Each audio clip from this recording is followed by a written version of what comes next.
Hello साथीहरू नमस्कार। म स्वास्थ्यकर्मी अनिता लामा। आज हामी छौँ मध्य प्रदेशकै सर्लाही जिल्ला अन्तर्गत लालबन्दी नगरपालिकामा पर्ने एकदम दुर्गमै ठाउँ भन्दा फरक नपर्ला। हामी चाहिँ यहाँ पत्थरकोट वडा नम्बर 13 लालबन्दीको सहयोगमा पत्थरकोट स्वास्थ्य चौकीद्वारा आयोजित एकीकृत स्वास्थ्य सेवा दिनका लागि यो ठाउँमा छौँ।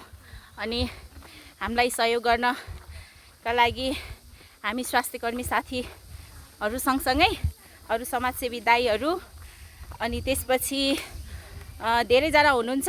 उहाँहरूले आफ्नो परिचय पनि दिनुहुन्छ है त। अनि यहाँको दृश्य चाहिँ यस्तो छ।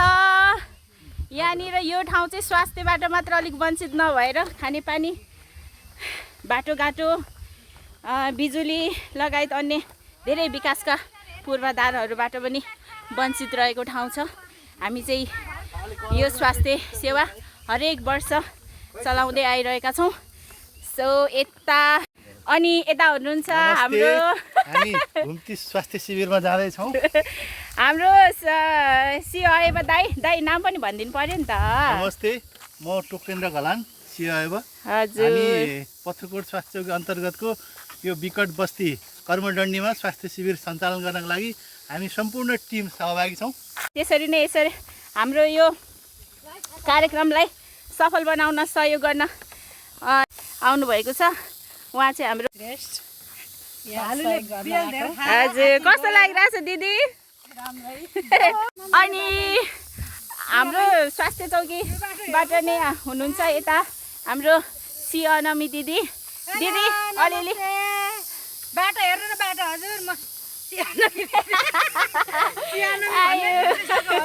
दिदी हामी बिहान कति बजेको हिँड्दैको त्यो पनि भनिदिनु त।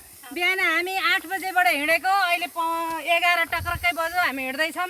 भाइहरू जानमा छ औषधि बोकेर, अरू सामान बन्दोबस्तीका सामान बोकेर हिँडेका छौँ अनि शिविर सञ्चालन गर्न। धन्यवाद दिदी। अनि यता हाम्रो हुनुहुन्छ स्वास्थ्य चौकी पत्थरकोटबाट स्वास्थ्य चौकी प्रमुख सर। नमस्ते, नमस्कार। म अमित प्रसाद गौतम, लालबन्दी नगरपालिका 13 स्वास्थ्य चौकी पत्थरकोट प्रमुख।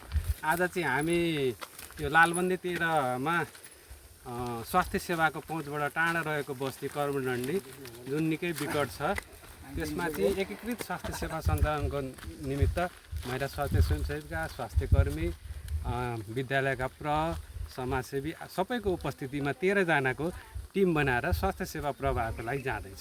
हजुर, धन्यवाद।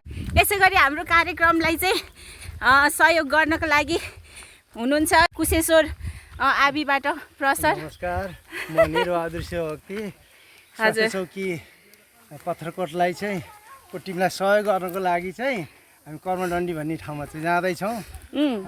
गर्मी कतिको लागिरहेछ सर? गर्मी त कुरा नगरौँ, गर्मी त फस्याङ फस्याङ हुने, गर्मी त झन् उकालोले त झन् बढाइरहेछ। हुन्छ सर, ल हिँड्दै गरौँ। अनि यता हिँड्दै हुनुहुन्छ हाम्रो स्वयंसेविका दिदी। दिदी यता फर्केर अलिकति बोलिदिनु पर्यो। भगवती श्रेष्ठ सामुदायिक स्वास्थ्य स्वयंसेविका हो। हाम्रो स्वास्थ्य चौकी पत्थरकोटबाट नै हुनुहुन्छ यता ल्याबबाट सिस्टर। नमस्ते, म दुर्गा पौडेल। हजुर, थाक्नु भयो? हामी एकदम विकट ठाउँमा जाँदैछौँ। अनि यहाँ वन्यजन्तुहरूको पनि डर छ। हामी त्यही 7-8 बजेदेखि हिँडेको, अहिले चाहिँ हामी आधी बाटो आइपुग्यौँ होइन त सर? हो, 1 घन्टा हो, 1 घन्टा अझै बाँकी छ। त्यही नै हो। भिडियो चाहिँ हेरिदिनु होला सबैजनाले कस्तो हुँदो रहेछ। अनि हामी चाहिँ यहाँ औषधिदेखि लिएर भ्याक्सिन चाहे जति सबै सामानहरू चाहिँ मिलिजुली हातेमालो गर्दै लिएर हिँडिरहेछौँ है। अनि यसरी नै हामीलाई सहयोग गर्न हुनुहुन्छ यहाँ दिदी। दिदी ल केही भनिदिनु पर्यो हजुरको परिचय। नमस्ते, मेरो नाम बालकुमारी गोरे। हामी चाहिँ आज हाम्रो वडाकै विकट ठाउँ, गाडीहरू नपुग्ने ठाउँमा आइपुगेका छौँ। यहाँ यस्तो गर्मीमा उहाँ दिदी चाहिँ हुनुहुन्छ क्षयरोग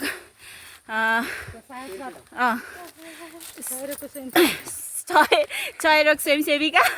अनि यता हुनुहुन्छ हाम्रो समाजसेवी दाइ।